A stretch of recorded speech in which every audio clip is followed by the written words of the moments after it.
ایک فلسطینی عالم دین کا خط سن لیجئے اور بات مکمل ہے۔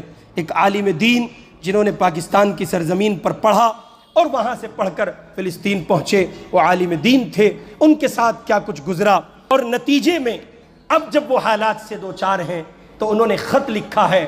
وہ خط عالم اسلام کے نام ہے، ایک ایک لفظ اس کا آپ کے دل کی دنیا پہ دستک دے گا۔ توجہ سے سماعت کریں۔ کہتے ہیں خط کے چھوٹے سے تراشے میں نہیں آئیں گے، خط کے چھوٹے سے تراشے میں نہیں آئیں گے، غم زیادہ ہیں لفافے میں نہیں آئیں گے۔ آگے کہتے ہیں سلامتی ہو تم پر اے دوست، امید کرتا ہوں تم خیر و عافیت سے ہوں گے، دن رات خدا کی نعمتوں کا لطف لے رہے ہوں گے۔ سردی آنے والی ہے تو لحاف اور گرم کپڑے الماریوں سے اتار لینا تاکہ ٹھنڈی ہوائیں تمہاری صحت پر اثر انداز نہ ہوں، مخملی چادریں بچھا لینا کہ تمہارے پاؤں ٹھنڈی زمین کے عادی نہیں ہیں۔ آگے لکھتے ہیں تمہاری تسلی کے لیے لکھ رہا ہوں، ہم سب بخیر و عافیت ہیں، بس کل رات برابر والی عمارت پر میزائل آ گرا جس کی وجہ سے عمارت مسمار ہو گئی، ملبے تلے دفن لاشوں کو نکالنے کی کوششیں جاری ہیں، بارود کے کچھ ذرات آنکھ میں لگنے کی وجہ سے میری ماں کی آنکھوں کی بینائی جا چکی ہے۔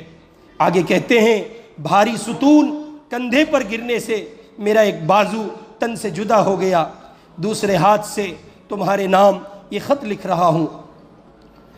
بابا پڑوسیوں کی خیر خبر لینے گئے ہیں، امید ہے کہ تھوڑی دیر میں ان کا لاشا صحیح سلامت گھر پہنچا دیا جائے گا، اور وہاں پرسوں ہی، اور ہاں آگے کہتے ہیں اور ہاں پرسوں ہی ایک چاند سے بچے نے میری بہن کے گھر جنم لیا، کل سے ہی میرے پہلو میں سویا ہوا ہے، سر کا اگلا حصہ کھلا ہوا ہے جہاں اب کچھ خون جمع ہوا ہے، لیکن آنکھیں نہیں کھول رہا ہے۔ سوچا تھا جب بولنے لگے گا تو پہلے میرا نام پکارے گا، لیکن ابھی تو صحیح سے رونا بھی نہیں سیکھا تھا کہ سو گیا۔ خیر اٹھ جائے گا، ابھی نہیں، جب اسرافیل سور پھونکیں گے۔ آگے کہتے ہیں سوچ رہا تھا ماں جی کو ہسپتال لے کر جاؤں، لیکن خبر آئی ہے ہسپتال میزائل کے گرنے کی وجہ سے تباہ ہو گیا اور 800 روحیں جسم کی قید سے آزاد ہو چکی ہیں۔ ایک ہفتے سے سبزی اور راشن دینے والا نہیں آیا، سنا ہے اس کے گھر پر بھی بمباری ہوئی تھی اور اس کا خانوادہ اس کے ملبے تلے دفن ہے۔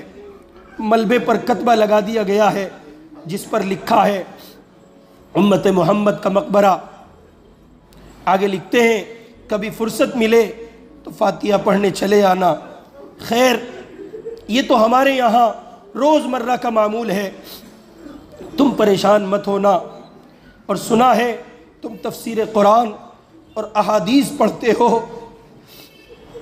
ایک حدیث ہے جس میں حضور نے فرمایا المؤمن کا جسد واحد، پوری امت ایک جسم کی مانند ہے۔ خط کے جواب میں اس کی تشریح ضرور لکھ دینا۔ دعا ہے کہ تم امن و سلامتی کے ساتھ رہو۔ آگے لکھتے ہیں اچھا سنو، باہر ہیلی کاپٹر کی آوازیں آ رہی ہیں، شاید اب ہمارے گھر کے گرنے کی باری ہے، زندہ رہا تو تمہارے جواب کا منتظر رہوں گا، اور اگر مر گیا تو میدان حشر میں تم سے جواب مانگوں گا۔ اہل اسلام کو میرا بہت سارا پیار۔ خط من جانب آل غزہ، لاشوں کا شہر۔ اپنے من کی دنیا میں دیکھیے، آنکھیں کھولیے، بصیرت کی دنیا میں جائیے، چشم تصور سے سفر کیجئے۔ یہ سب کچھ آپ کے گھر میں ہوا ہوتا تو آپ پر کیا بیتتی؟ آپ نے اپنوں کے لاشیں نہیں اٹھائے، آپ نے پیدر پہ جنازے نہیں اٹھائے۔ میں اپنے نوجوان دوستوں سے گزارش کروں گا اگر اب بھی آپ کو برانڈیڈ چیزوں کا شوق ہے اور اس کا ہیضہ سوار ہے تو پہنو، میں انکار نہیں کر رہا ہوں، برانڈ پہنے آپ، لیکن وہ پہنے جو آپ کے مسلمان بھائیوں کے لاشوں کا سامان نہ بنے۔ وہ چیزیں استعمال کریں اور دیکھیں، سوچیں، جب آپ کسی مشروب کو پی رہے ہیں تو کہیں ایسا نہ ہو کہ آپ حقیقت میں کسی فلسطینی کا خون پی رہے ہیں۔ اللہ رب العزت والجلال مجھے اور آپ کو ان معصوم فلسطینیوں کی حمایت، ان کی محبت، ان کی اعانت کے لیے قبول فرمائے اور ان کی پریشانیوں کا خاتمہ فرمائے۔ ان کے شہداء کو اللہ تعالیٰ قرب کے اعلیٰ درجات نصیب فرمائے اور ان کے زخمیوں کو، بیماروں کو اللہ پاک کامل شفا نصیب فرمائے۔